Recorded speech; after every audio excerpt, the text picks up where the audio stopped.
So welcome to the second episode of the Midlife Tubers video and audio podcast. I'm so excited to bring you this podcast this week. We have the amazing Karen Laing from Fit School Women.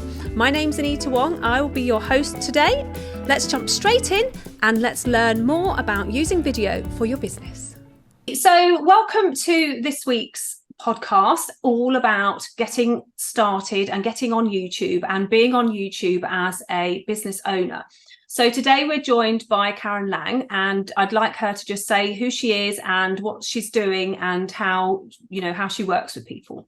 Hi, Anita. Thank you for having me today. It's great to be here. I'm Karen. I have been in the fitness and wellness industry for nearly 2 years, nearly 20 years now, 2 years. Before that, I was actually a management consultant, so I worked in IT. So I had a career change, but it was really early on. And my first foray into the industry was as a fitness instructor. But since then, I have gone on to really focus more on Pilates, on women's health, on well-being.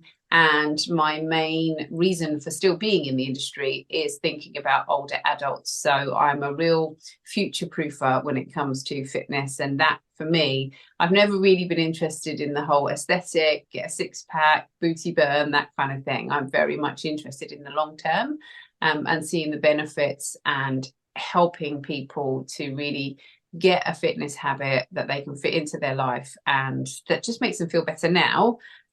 There's a lot in fitness about cognitive function and being sharper at work and in your life, and also maintaining cognitive function as you get older, as well as muscle and strength as you get older.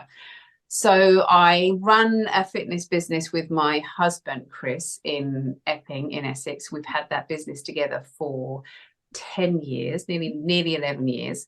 He does the more kind of fitness, nitty gritty, stats, evidence, details. That's his thing. Whereas I've always been a bit more, just come and do something. Come and get a bit fitter. So we work together. We've written a book, Fat Loss Toolkit together, and we run courses. But our real challenge in business is that our business works really well as a community-based, in-person, in real-life business. And that was always the aim. Like, I really wanted to put roots down with my business. The challenge now, as being on the other side of COVID, fitness world is online. I mean, you've got your Pelotons, you've got your Apple Fit, you've got all these massive players. So it's really how to compete with those people in the online space. We have a very personal approach, and I think that really works for us, but that doesn't necessarily translate as easily to the online space, especially when you feel, I mean, I was an IT consultant, so I'm not a technophobe, but it's hard to keep up with it and just keep on top with everything whilst you're running a business, running a family. I've got 2 kids who are 12 and 9, and I've got aging parents as well that I need to invest time to help. So it's a bit of a juggling act. I love it most of the time. In fact, the best thing is when I stand in a class and I look at a class full of people and I just think, I've known some of these people for over a decade, and that's amazing. Having invested that much time into people and seeing that I've got my ladies who started with me when they were 60 and just retired and now nearly 70 and they're pulling out full push-ups, and that for me is just wonderful. Wow. But there are times when it's hard. So and the YouTube for me, I've always had I've had a channel for probably about 6 years now, but I've really started to invest a bit more time and energy into it since the summer. Brilliant. Brilliant. That's a great introduction. So anyone that wants to follow what Karen's doing, we'll drop the links to all of her accounts underneath the podcast or the video, wherever you are listening or watching this. So you swapped from corporate into the entrepreneurial world around 10 years ago, and you've been building this business up. So you mentioned YouTube at the end, and as this is around YouTube and video marketing, the topic of conversation is YouTube. So what do you think made you start your sort of like video journey first of all? So where did you start with video before you thought, hang on a minute, there's more to it than this. I could actually get more leverage maybe on YouTube. What was the first thing around video that you started off with? Really good question. There are a couple of things that, well, three things really that have happened. One is when I did my degree at university, I wanted to go into broadcast journalism. I did some broadcasting, and for one reason or another, I didn't follow that through at that time. So I really feel I want to get back into broadcasting, and you get a bigger audience, and I really feel like there's an important message to share out there. The other thing is that I was working with Janet Murray on building an online business. So I've been out of the corporate world for 20 years, but our Fit School business has only really been running for 10. But I set up an online Pilates program pre-COVID. I can't now remember what year it was. It must be at least 5, maybe 6 years ago. And at that point, I was using Vimeo. I was filming the short programs, and that is still out there, actually, my first online Pilates program. And at the time, I was just getting curious about how it worked. I've learned a lot since I did it.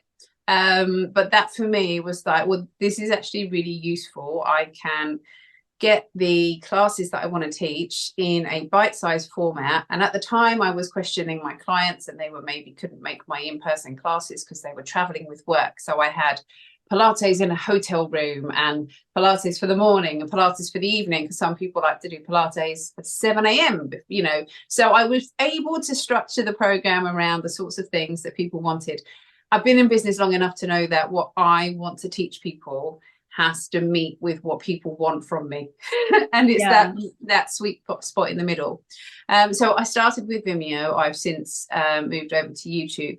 And then strangely, it was about 2018, I was a project management consultant for Active Essex, which is the bit of Essex County Council that delivers all of the activity programming in the county. So I ran an activity project called 3030 Essex. And off the back of that, I filmed lots of promotional material, lots of promotional videos. A great guy called Paul Mumford worked with me, really good at video editing. And actually learned a lot from that process in terms of just delivering to camera. I really enjoyed it. It was that whole grabbing someone's attention. And I was working in a world where people made a video and then sat people down in a corporate space and played it. And I had to keep saying, no, the world doesn't work like that anymore. You've got to grab someone's attention within 3 seconds if this is a social media video. But I really enjoyed it. And I think when you've been in business for a really long time, I heard a great quote the other day, it was, I'll remember who it was from, but it was that if you start to feel a little bit like, should I still be doing this? Motivation is flattening out. It's not necessarily the thing that you're doing. You got get more creative marketing it and get more creative about the way you do it. So yeah, those 3 things. It's something that I've always wanted to do, that communication, having a little dabble with Vimeo. It's a really useful tool for, I've got clients now that used to see us face to face that now live in other parts of the country or travel to other parts of the world, and they'll message me and say, oh, I did such and such a class, I loved that one.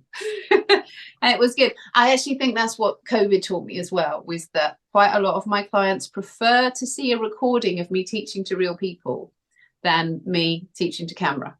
Right. They're 2 really different ways of approaching it. Some people like the more informal of me, actually, because they feel like they're in a class. Yeah, that's right. They used to say hello to me, even though it wasn't live. And I just think that's brilliant. If you can get that rapport with someone without being there, that's such a powerful tool. Yeah, and I think that's super important. I mean, you're talking about, like capturing people's attention, and that's the same in YouTube. The metrics are still there, the first 30 seconds.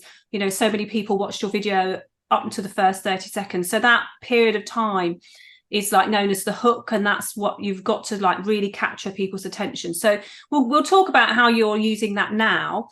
And also you mentioned Vimeo, which is quite interesting because a lot of people use Vimeo, like obviously to put videos on behind a firewall, so you've got to have a password or some special way of getting into it, and they don't realize that you can actually create that style of platform on YouTube as well, whereas you can actually have videos that are private and only viewed by people with the specific link.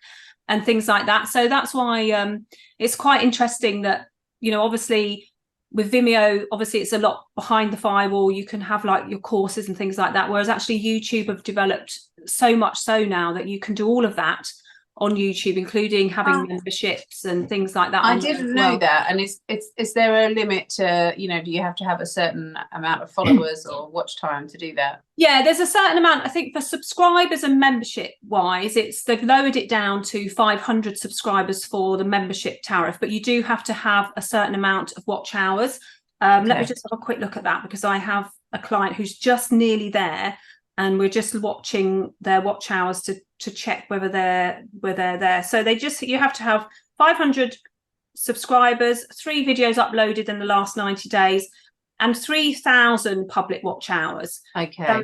That's achievable when you are consistently uploading to the platform with public videos, because obviously it has to be public watch hours to get your account up to that, and then you can start putting some things behind the firewall and through behind a membership and things like that. So that's really interesting though, because I wasn't really sure that that's what that was. Because the thing that makes me resistant about putting my classes onto YouTube is the fact that there'll be adverts. So I know that I have class participants who will do a 45 to 60 minute class, which is fantastic for watch time hours, right, and retention. Yeah. But I don't want to put those on YouTube, because then there'll be adverts popping up. So if I can do something similar behind a paid membership, then that would be fantastic for my business. Yeah. And you're talking about adverts, because what happened last year is YouTube opened up the ability for them to put adverts onto anyone's channel on YouTube. Because what happened before, for those of you who are listening who are not quite sure how that works with YouTube, is that before they changed the criteria, one used to have to be in the partner program, and then you would place your videos place their adverts on your videos. You'd say that they could do it, and then you would get a small donation from them, a payment for that video. However, what they did recently is they changed it so that they can place, YouTube that is, videos on anyone's videos. So those of you who haven't met that criteria to be in the partner program are exposed to adverts as well on your videos, but they are quite choosy about where they go and things like that. So, but if you unlist a video or you keep it private on your channel, then you won't have there won't be adverts in those videos, because that's not open to the public. So you can put like a 60 minute video up in a private. I didn't know that. Yeah, and you can do that. Well, that's the whole idea of this conversation, really, is to help you and everyone else listening as to the capabilities of YouTube that we don't really know unless we sort of like really dig into it or make it, you know, like I love YouTube and I love empowering other people to use it. So I sort of make a point of getting to know all of these things. But actually, if you're out there and you're using it, but you're not finding all those nitty gritty bits, it's an amazing platform, actually. So, which I'm hoping that many of you will start to go on to. So that leads me to your own channel, actually, Karen, because you've got a channel and you are actively uploading to it. Yes. How's that going? Yeah, do you know, so I've had it for a while, and I used to just use it to post things that perhaps I could pop into one of my blog posts, or I could share with my class participants. And it was a bit ad hoc as to how I did it. And then I made a point, inspired by you, thank you very much. So why aren't you uploading regularly? Oh, that's a good question. So from the start of August, I made a point that I would upload something weekly, and the purpose of that was to just get a little bit curious in terms of how it worked. I'm historically not one for sitting and looking at analytics and statistics and evidence. It's not my zone of genius. It bores me. But I found the YouTube analytics much easier to navigate my way around. It's just, I don't have to look at it all on a sheet. I mean, I have a maths A level. It's not like I can't work it out, but I just like, oh, move on. So I found that quite useful, because I can quickly think, okay, so when I started to think, well, my watch hours are gradually creeping up. I think I was sort of averaging 96 and thinking, well, I need to get to around 1:30. So I had a little look at what videos had longer watch time. So some were getting more views, but then some were getting longer watch time. And I thought, well, actually, that's quite probably because those people that want to watch that are actually, it was ones that were more technical, you know, how to do a roll up when you keep getting stuck, how to do this sort of exercise when you have this going on. So I just played around with doing a few videos like that. I think to my detriment, what I found is that each week I've been sort of not necessarily following the same chaptered theme. So I might do a 10-minute intense Pilates, but then I might switch to a part of my series on the how-tos, like how to do a shoulder bridge when you keep getting hamstring cramps. So that series is sort of easier for me to do because it's what I see in my classes every day. I mean, I've taught for such a long time that I could list probably 100 little things that someone has a problem with in Pilates, and I can say, right, you just need to do this, little tools and tricks. And I quite enjoy doing that. I'm naturally a problem solver. So that's what I love about my work, is that I am so stubborn. Even today, I taught a postnatal class today with a lady who's got twins who are 19 weeks old. And I'm determined she's going to join in the class. So they come with her.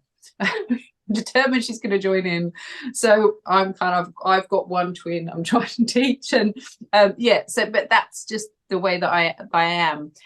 So I have found, so I had one workout, which was a pelvic floor power that I did right at the start, and it just took off. I just had thousands of views. Then I discovered that I was getting recommended by some channels that had a little bit more dubious content. Okay. So it was when I investigated, in part of my investigation, because I had a little look and thought, okay, where are my referrals coming from? And then there was a time that 100% of my viewers were male, over 75, and either in the United States or Russia. It turned out that some of the channels were kind of borderline soft porn. So people, women purporting to do yoga in the kitchen, but actually wearing not many clothes and sort of just wiggling in a suggestive way. So I had a few concerns about, I actually think I had some quite moral concerns. It's something I discussed with my husband about, you know, whether it was okay to do this. And I didn't really want people watching me thinking that that was what I was doing, because I've always been, you know, I'm very evidence-based. We don't talk BS to people. This is, if you ask me a question, I'm going to give you the evidence-based response, not what works for me. So yeah, that was interesting, and I'm still watching those statistics, but they've calmed down a little bit now. They're a bit closer to what I want. And so then that led me to, I think that's what led me to looking at, okay, well, obviously, if someone's coming to my channel looking for soft porn, they're not getting it. So they quickly look at something else. It does give me issues, though. So my daughter, she would love to do some stuff with me, and I'd love to do like a kids Pilates playlist. But I do have concerns if I'm getting people coming to watch my channel and that's what they're looking for. So yeah, I think on the whole, I'm enjoying the process. It's quite fun because my children are just really, oh, mummy's got a channel. They love that, and it's useful for, you know, having regular content that I can share on my Instagram, on my socials. So this is what I've done this week, and I'm finding easier ways of creating that content, whether it's doing kind of screen videos and just clicking through and just showing what's there, or at the moment I'm editing in InShot, and I might just use that and speed it up and just share that on my socials. So it's useful. And I've got a 10-minute program as well, and a lot of my existing class participants say to me, well, you've given me so much ammunition, Karen, I've got so much that I can work on. So it's useful for current clients, but also in terms of spreading the word. That's really good. So apart from the soft porn issue, everything else is going according to plan, which is really good to hear. And we will talk about that in a moment, because one of the questions I really want to ask you is about being a woman in the video area. But I just want to pick up one other thing you mentioned about using the content that you've got on your YouTube channel and then putting some of it over onto Instagram and maybe Facebook and other social media platforms. So you're taking the content off of YouTube and you're making maybe short videos and things like that.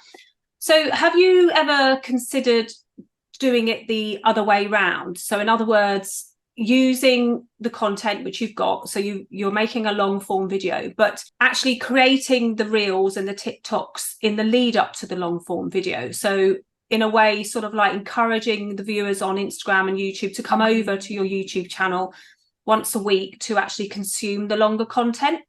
I've done it a little bit, but not in a very strategic way. So more of a teaser. I have sort of said, well, so at the start of the week, this is what we're working on in classes this week, and maybe done sort of 3 of the exercises as a reel, and then said, well, will be my new session this week. But no, I generally have been a bit more reactive with it. But that's a really good idea because it would help me in planning. I have a newsletter, a Pilates newsletter that goes out every Thursday. So I tend to record on the Tuesday, edit on the Wednesday and upload, and then share it with my list on the Thursday. Okay. But certainly if I could do a kind of coming up, that would make life a lot easier. Yeah. And also for those people out there that don't realize that you can put short video on YouTube, I see on your channel, and what I'll do is I'll share that in the video, you'll be able to see it. But on your channel, you've got what's known as YouTube Shorts, which are short vertical videos that you would normally see on Instagram and TikTok. So how often are you using that type of video content for your YouTube channel? Because obviously on YouTube, the traditional videos that one normally thinks about for YouTube is horizontal, like the one we're watching now, if you're watching this podcast on YouTube, or, you know, generally sort of like, landscape videos that are long. Have you been using the shorter videos, like the YouTube Shorts as they're known? I've had a go. I think I've done 4. One did really well, which was one actually where I created a reel and then I just saved the reel and put it up as a short, and that was of Naomi, my daughter. I got her to model some stuff for me, just doing some spine movements. Oh, right, yeah. And that one was really popular. I got a few subscribers from that one. Another couple I did where I just tried to edit bits out of my video and use it as a promo, and that was off my elder son's recommendation of how to do it. It's tricky though, and I'm sure you've got a hot tip on this, when you've recorded something in a landscape to then get it in portrait, because otherwise you've got to record it twice. So yes, I've done a bit of it's still very experimental, but I suspect if I did more of it, that would be very helpful. I think am I supposed to do like, I would sound like such an old croak now. I mean, am I supposed to use the shorts to be more about me, a bit like Instagram stories, or more as promotional stuff for what's in my main channel? Well, personally, and this is what I do for my channel, is I use it more as a visibility tool, because what happens with YouTube Shorts is it goes into its own algorithm area. So YouTube Shorts is like almost like you're sprinkling lots of magic dust into the universe, and those people that sort of pick up, like get attracted to that bit of magic dust, will get pulled to that short, and then from that short they then go to your channel. So it gets because it's a shorter length, it's easily consumable, which is why I suppose it's quite important to have that hook there, because obviously people will swipe away if they don't find that first sort of like 5 seconds of it interesting. So it's always quite good to have something almost like the first 5 seconds to be something quite dynamic of what's going on in the rest of it. It's almost like you just catch their attention and then go straight into that short up to 60 seconds video. So I would use it as you can of course do more about me in 60 seconds, like questions you're asked about what you do, they're perfectly fine for it. And then you can always do a longer video that goes into it a little bit more about how you set it up, who your channel's specifically for, in a longer video, and you link them together. So YouTube Shorts, which is what they're called, the vertical one, they have their own place within YouTube. They have their own like Shorts shelf, as you call it, and that's where they get thrown out. And the more people that interact with it, the more YouTube sees that as a trigger, and then they'll share it to more people. So it's a way of really amplifying your message. And you do tend to pick up subscribers with those shorts, because someone will catch it and then they'll go, yeah, I'll follow it. And it works very similar to Instagram Reels and TikTok videos. That's why YouTube introduced it, so that it could compete basically with these other channels. One thing that most people don't know about YouTube Shorts, and what I've noticed on your channel, is you do have one, which was the 10-minute Pilates YouTube short that you've got, that links to a longer video. Now, on YouTube, what they've done to reduce the amount of spam is they've taken the ability to put clickable links out of the description and the comments. Yeah. But what they have done is they've introduced a hyperlink. So what you could do with that particular video is go into the YouTube short on your desktop option and go to that particular video, edit the video, and on the right-hand side, there'll be a box that says link this to other content. And when you link your long video to this YouTube short, there'll be what's known as like a hyperlink. And that's only the desktop version. That makes sense as to why you can't find it. Yeah, you can't find it on the mobile version. So for those listeners who are new to YouTube or just thinking about stepping into YouTube, there are two big apps that you need on your mobile phone. There are the YouTube app itself, and then you have the YouTube Studio app. So the YouTube Studio app is where you can go to look at your analytics, make quick edits, upload videos, and create your YouTube shorts. But there are limitations to what you can do in the mobile apps, and the desktop version of your YouTube Studio and obviously your YouTube channel will have more things that you can do with it. And one of those things is to link back the short videos to the long videos. So I suppose they're a bit like trailers, really. If you imagine your shorts as 60-second trailers or billboard adverts going out there in all the major cities in the world, there's going to be a link on that YouTube short to take them back to the longer video for them to look at. So I see them like amplify your visibility with the YouTube shorts and stamp your influence with your longer video content, because people get to know you better with the longer video content. So that's what I would definitely do. So I would definitely encourage you, if you're making Instagram Reels or TikTok videos around what you're doing during the week, just upload them to YouTube as a YouTube short as well, so that you get the same amplification that you're after on those other social media channels on YouTube as well. And that's just repurposing. And it's repurposing. So you haven't got to create different video content for YouTube. You know, you're already creating your long video a week, and if you're creating short videos over on the other social media platforms to publicize that long video, why not put those onto YouTube as well and let YouTube push people to your channel as well? So so that would be really, really good. So we've had a few interruptions during this recording podcast, and we've had my doorbell ringing, and we've had your husband calling you on your phone as well. And I just want to bring you to this. This is actually one of the near end questions of today's podcast is, what do you think about trying to do video and running your own business and showing up on YouTube whilst you have a responsibility as a woman? How are you finding all of that? There are ups and downs. So I need to have quiet time to do the recording. Now, on the upside of that, I am the sort of person that kind of needs a deadline. So I will sometimes be recording it. I'll just think, right, okay, I've really got to get this done now, and I've got 15 minutes until I need to leave. So sometimes the deadlines give me a real kick up the backside to get it done. I've got to get it all set up. I do now, that's why I'm here. We have a corner of our lounge which is a dedicated teaching area, so there's not allowed to be CRAP in that corner. That is for us. But yeah, I am teaching. My business is in the middle of our family space. We don't at the moment have a space in order to do that, and it was the same in our old house where it was smaller.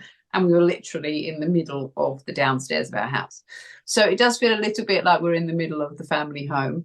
And then, today I'd put this in and I'd completely forgotten my son had an early finish today. So that's part of the reason why my husband's been calling, because he finished at 2:30 and was, how am I going to get home? He said, well, you're going to need to go and meet your sister at primary school. And he said, well, in the rain. So, yeah, because I've got a meeting. So I make you a hot chocolate when you get home. But yeah, you're going to have to walk half an hour in the rain. That's fine. But yeah, it is, I think you've got to show up. I think there are a lot more pressures, as much as we'd like to think otherwise, there are a lot more pressures on a woman to look good on camera. A lot of the stuff, my husband watches a lot of blokes talking about golf or playing golf, and they can just sort of sit there in a t-shirt just chatting. I do feel like I have to look a certain way. And in fact, I've had conversations with my husband about, oh, should I wear shorts and a crop top, even though I don't teach in there? And I'm like, no, I'm not going to. I'm going to really, my content and what I'm teaching is what's important. And I've always been adamant that I'm not going to be one of those Pilates teachers in white leggings doing Pilates, in, you know, showing off Pilates. I'm actually teaching someone. I'm teaching you what to do. It shouldn't matter about what I wear. But yeah, there are, you know, in fact, this time last year, I don't mind sharing, I had, and I think when I saw you in November, I had a real issue on my, I had a problem with my face. I had a massive infection reaction, rosacea. And showing up on camera, I didn't want to do it, because I was so conscious. My face was so puffy. So I think the way you look, and certainly I'm in an industry where people judge whether you're good at what you do based on what you look like. Because, you know, as much as we'd like otherwise, and as much as there are instructors out there who are bigger, plus size, and still doing a brilliant job, I think there is a lot about, you know, first impressions. So yeah, I think it's there's the juggle, but the juggle is true whether I was filming a YouTube or teaching a class. I mean, my kids know, because when COVID happened, they just know, oh, you teaching tonight? Yeah, where are you teaching, here or out? Okay, it's just part of the family. So that's not so much of an issue. Or even if Chris and I are trying to create some content together and it's maybe Saturday afternoon because it's the only time we had together, and we'll just say to the kids, you know, you got to be quiet now. No, you can't even click a mouse. You need to just remove. But it's part of them living with us and us living together. But yeah, the whole soft porn thing has probably been my biggest YouTube issue, because I didn't really realise. Maybe I was naive. Didn't know. Well, the thing is, it in a way it worked. You know, like it got you more views, but it also made you think, right, what do I want? You know, how do I want to take my business, like in my video content? Like, do I want to go through this particular line or travel in that direction, or do I want to do something different? And, you know, the thing is, you are showing up as yourself and you will get that. I mean, I'll share with you myself. I put something on my YouTube channel the other day. It's actually a new one I've started, and I was talking about how I was quite nervous about going out into the place I was at on holiday on my own. And this chap left a message on there. Then he actually contacted me on Messenger and said, I'd like to have a chat. And I was like, well, if it's work related and you're interested in like something to do with YouTube, then that's fair enough. And he was like, no, I just want to have a chat, you know, like, and it was to me, it felt like he was like was making a move, basically. Yeah. So I basically said quite clearly that I was married and I was a happy relationship, and that I only really pick up calls on a professional basis. And it really threw him, because he was like, no, I didn't mean it like that. You know, like I just really wanted you to just talk about like YouTube and traveling on your own and things like that. And I went back to him and I said, well, it's just that I get this all the time, like men trying to make moves and things like that. So it sort of makes you have a judgment on somebody before you've you've done it, like before you even met them. Yeah. So, but I think you have to stay true to yourself, and what's most important to you is the most important thing. Yeah, and I think, you know, I've been in this industry long enough to know. Yeah, and the other thing is, well, in the fitness industry, there are it attracts people, men and women, who maybe have some issues around food, around over exercise, and I do have quite strong opinions about modeling and really, you know, we have clients say, but I want to look like such and such, and we'll just say, well, but you have no idea why they look like that.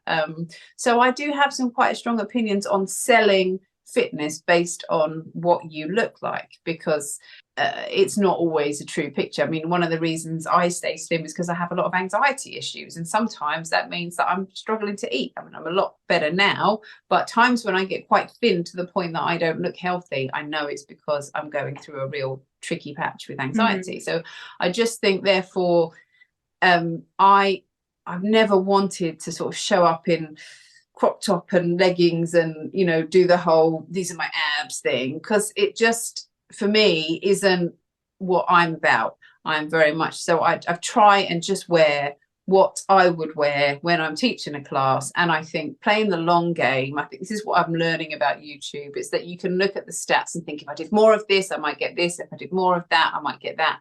But actually, like everything, it's like, well, actually, if you're in it for the long game, you've just got to stay true to your guns and what you do and who you are. So yeah, that's, I mean, I do sometimes wear crop tops in my classes. It's just, but not, and then you look down and think, oh, should I just edit this bit out because I've got a little roll here? And it's really, really weird, because I just don't think blokes would think that. No, and I think the thing is, people want to see you for who you are. So, you know, you teach Pilates, and I know you're wanting to take your channel into more of a women's health and fitness direction, aren't you? So tell us a little bit about that, because obviously at this stage of the interview, we can look at your channel and maybe I could share a few tips with you. So what is the long game for your YouTube channel? Because just for everyone out there, YouTube is not something that happens overnight. It is something that you do build up gradually over time, which is why I encourage you to get into the idea of even repurposing that short form video that you've got on your Instagram or your TikToks, so that you've got content there waiting or ready to be shared. Even stepping into YouTube using that is actually starting. And then you start to evolve your channel to where you want it to go. So Karen, where do you want your channel to go? Where are you hoping to take your channel? It's changed actually since I started. So in the first instance, it was very much, as I said to you earlier, a useful way of sharing information with clients. I think then I suddenly realized, oh, this could be something where I can get some, you know, monetary, where I can actually earn some money from it. And I think once I realized the parameters I needed to get to for that was quite appealing to stick with.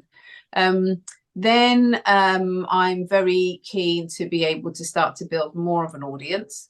It's something that I find tricky. As I said earlier, I'm much better in real life. I know how that works. I know how to do it. I know I need to talk to this person, that person, that person. But I would really like to, I love Pilates, but for me it's a bigger picture, wellness. And I see so many women who are just working themselves to literally to an early grave, because they just can't get their heads out and see the fact that they need to make space and time just to make some small changes. I think people think there's this massive chasm between where they are now and being this fit person, like, you know, a Peloton presenter. I know some of them, they're amazing, really inspirational, but you don't have to, it's not all or nothing. There's a bit in the middle where you could just change a few things. And actually Chris does a lot of behavior change with people and actually goes through, okay, so why do you do this on a Friday night? Why do you drink a bottle of wine with your husband on a Friday night? Okay, do you have to do that? Maybe not. And gradually working at just undoing some of those patterns. So yeah, for me, I've always been a problem solver. My favorite articles to write, so I've written a few articles for magazines over the years, have been where I talk about a transformation. So, but not, you know, someone who's super famous necessarily, someone who is just, I'm a big believer in women needing someone that's just that step ahead. And you can, a bit like this podcast, and you can just learn from them and think, okay, well, what could I do? What little tweaks could I make? So I'd love to start to implement more of that with my channel. So it's not just me teaching Pilates, but more little changes that you can make. My first website I set up was called A Little Fitter. And the idea of that was that you just make some little steps to make a big difference. I'm training my dad at the moment, actually. Long story, I won't go into, but I think he just gets overwhelmed with the amount of stuff that he was supposed to do to get fitter. And I just said to him, Dad, what's one change you could make that would make the biggest difference? And he's stopped putting salt on his dinner, and he's done that as long as I've known him, which is 46 years. And it's just little things that you can do. And so that's what I'd really like to do with my channel, is start to get more of that message out. I would love to, you know, go into, I used to teach classes in corporate environments. I'm really comfortable in that environment. I'd love to go and help in businesses, just trying to help that, you know, help women particularly find things that they can do, just not just to think about their long-term health, but stuff they can do now that improves your brain function as well. It's so powerful. I mean, you all know this. You love exercise and fitness, but the difference it makes, it's dark at the moment. Something really simple to do and that you need to do is do exercise outside before midday at this time of year, so you get that light in. You do that, the rest of your week is better, and you can focus better and you can sleep better. Just, you know, if it were two things, have some eggs with your breakfast and go for some exercise before midday. Oh, you will feel so much better for it. And it's not, you know, that could be going for a walk, you know, and taking a meeting outside rather than having it inside in a stuffy meeting room. So yeah, that's really where my passion lies, is trying to get that message out more and being known for someone that, you know, helps women create change in their own lives. Well, you've got your topics for your next 2 videos then, haven't you? Yes, exactly. And I think the thing is that at the moment, because your channel is quite young in subscriber size, you've got that movability. Because, you know, even if you've got an established audience with your Pilates, say like if you had, say, like 2,000 or 3,000 subscribers, adding in other things in relation to women's health is not going to make it's not going to harm the channel. So you're right at the beginning, and your channel, Fit School Women, is a perfect name for an umbrella for all of these things. So yes, you've concentrated on the Pilates on your channel, but the Pilates could be put into more of a playlist that's just around Pilates. So you could have 2 or 3 playlists and condense the other playlists that you've got into those. Because I know you've already got playlists on your channel, and we know that you've got lots of different types of Pilates training on there. And what I would suggest you do is condense those, like move them into 2 or 3 playlists, and then start creating some new playlists with this new content that you want to share. So the mindset areas of women's health, the exercises to do if you live in a country where it gets dark in the evenings earlier. So start introducing the new content and immediately put them into playlists, so that when you start getting 2 or 3 of those, you can then share that playlist out and encourage a new audience to come to your channel. And be you know, what you're saying to me on this podcast is the type of thing that you could create just a video about the dreams for your channel, what people are going to learn on it, and have that as a welcome video on your channel. So you can actually have on your channel a welcome video for new subscribers to watch, and also a video for people who have already subscribed. When they come to your channel, they'll get shown that. So there's 2 features that are underused quite a lot on and within YouTube. You should try to get that onto your channel. And if you're not subscribed, when you go to your channel, so all these people that are listening to this podcast and they're going to go and find your channel, they won't be subscribed to it. So when they go to it, they'll see this welcome video explaining to them what they're going to get from the channel and encouraging them to subscribe for more information. And then they're going to hit that subscribe button, which is what we want them to do, so that they can come back and get more content. And your channel looks amazing. It's you've currently, at the time of this podcast, you've got 268 subscribers, and I'm sure that will grow. The more you expand your content around women's health, it will definitely grow. And the relationship you have with your classes in person, you've just got to imagine that those people are on the other side of the camera when you're recording. And just think about those people, like visualize 2 or 3 members of a group that you normally would teach with, and just imagine them in front of you in the camera. And actually, even if you are recording in your studio, talk to them, because what you'll be doing is you'll be talking to that audience watching you. And it's amazing how when you suddenly start relating to people on the other side of the camera, that they will then start commenting and relating back and answering you. You'll say to the person that you're visualizing, oh, make sure that you've got your back straight for that movement, and then suddenly everyone that's watching your video will be straightening their backs up, and they'll be going, oh, thanks for that tip. So it's a way of thinking about looking at your audience through your camera's eyes, and actually not being afraid to verbalize the normal commands that you would give to a student in one of your classes to those people that are watching on your YouTube channel.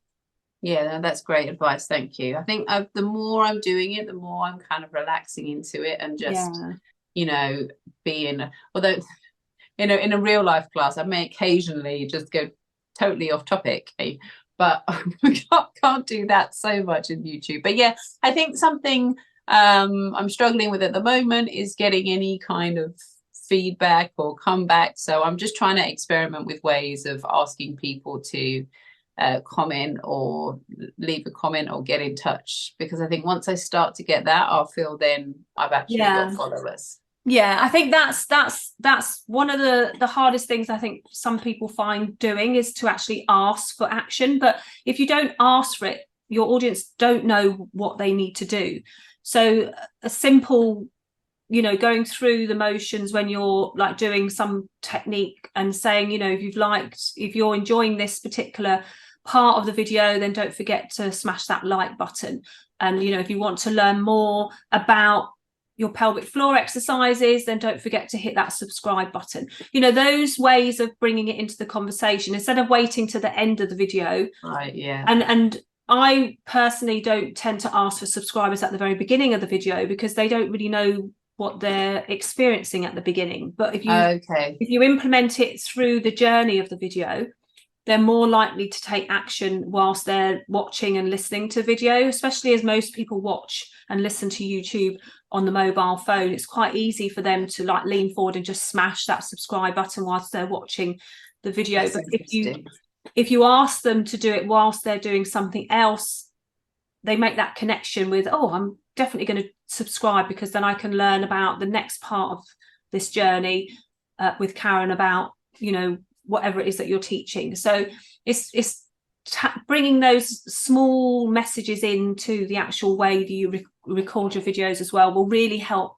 increase your viewership. And thank you. And then encouraging them to watch the next video. Don't go anywhere, just hang around and watch the next video and things like that. So I shall have a little play with, because at the moment I've got it at the start and at the end, and then occasionally when I'm teaching, I'll say, well, I've got another video on this, so then I can put the little card in. Yeah, that's right. But actually, I think maybe what you're saying there is, in a class, I might say, can you feel this, or is this helping? I could do something similar in my YouTube video and say, let me know if this is helping or what you're struggling with at this point. Yeah, because then your audience gets used to interacting with you, and that's how you're going to build that community up on your channel. And then then you'll start getting people subscribing more, and they'll when they subscribe and they hit that bell and they've originally turned on notifications, they will get emailed by YouTube automatically when you upload a video, but they'll also get notified in their YouTube app. So encouraging them to take action from your video in that way it's less abrupt, and it's more like something natural that they would do. So you would get feedback from that person. You said, oh, so how are you finding that? And someone in the class like, oh yeah, it was really nice, and that's the sort of connection that you want to try and create with your audience. Yeah, So, thank you. Okay, well, thank you so much, Karen, for coming onto the podcast. It's been amazing and really interesting to learn where you're at the moment with your YouTube and where you want to take it, which is really exciting. So just quickly tell everyone where they can find you. And of course, I will share that information underneath this video and on the podcast page. Oh, thanks for having me, Anita. I've actually really enjoyed it as well. It's good to get some clarity for my own thoughts. So I'm Pilates with Karen. So that on Instagram, that's Pilates_with_Karen. It's Pilates with Karen on YouTube or Fit School Women. You'll find me both ways. And yeah, and we've also, if you want to find Fit School, then that's our Fit School Essex channel is also on Instagram as well. And we're in Epping, we're in Essex. So if you're local to me and you want to come and find our classes, please get in touch. Yeah, brilliant. Thank you so much. And I'll see everyone in the next episode.